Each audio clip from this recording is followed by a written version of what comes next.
அனுமனின் பிறப்பு எப்படி நடந்தது, ஏன் அவர் சிவபெருமானின் அம்சமாகப் பிறந்தார்கிற பரம ரகசியம். புராணங்களில் சொல்லப்படுற இந்த அதிசயக் கதை வெறும் ஒரு பிறப்பின் கதை மட்டுமல்ல, இது ஒரு தெய்வீகத் திட்டத்தோட ஆரம்பம். முன்னொரு காலத்துல அஞ்சனாதேவிங்கிற தவயோகி மலைகள்ல தவம் செஞ்சுகிட்டு இருந்தாங்க. அவங்க மனசுல ஒரே ஒரு விருப்பம்தான், தெய்வீக சக்திகளால ஆசீர்வதிக்கப்பட்ட ஒரு மகனைப் பெற்றெடுக்கணும்னு. அஞ்சனையின் தவம் ரொம்ப கடுமையானதாவும் பக்தியாவும் இருந்தது. இந்த நேரத்துலதான் ஒரு பெரிய சாகசம் நடக்கப் போகுது. விஷ்ணு ராமரா அவதாரம் எடுக்கத் திட்டமிட்டிருந்தார். ராவணனை வீழ்த்த ராமருக்குத் துணை தேவைப்படும்னு தேவலோகத்துல ஆலோசனை நடந்தது. அப்போதான் சிவபெருமான் ராமருக்கு நான் என் அம்சமாக ஒருவனை அனுப்புறேன். அவன் பக்தியோட வீரத்தோட எல்லாச் செயல்களிலும் அவருக்குத் துணை புரிவான் அப்படின்னு சொன்னார்.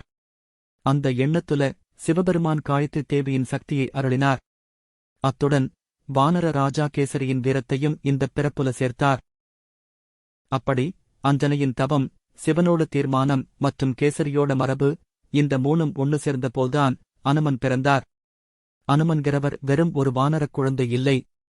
இவர் ராம பக்திக்கு உருவான தெய்வீக உதாரணம்.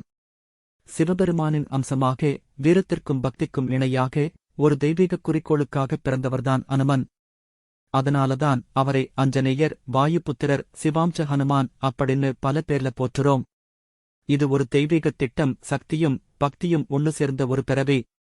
இந்த புராணங்கள் பற்றிய உங்கள் எண்ணங்களை கருத்துக்களில் தெரியப்படுத்துங்கள். இந்த வீடியோவை லைக் செய்யுங்கள். மேலும் கண்கவர் கதைகளுக்கு மிட்மீட்ஸ் யூ-க்கு சப்ஸ்கிரைப் செய்யவும்.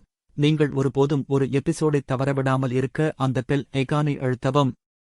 அடுத்த முறை வரை நம் உலகத்தை வடிவமைக்கும் புராணங்களை ஆராய்ந்து கொண்டே இருங்கள்.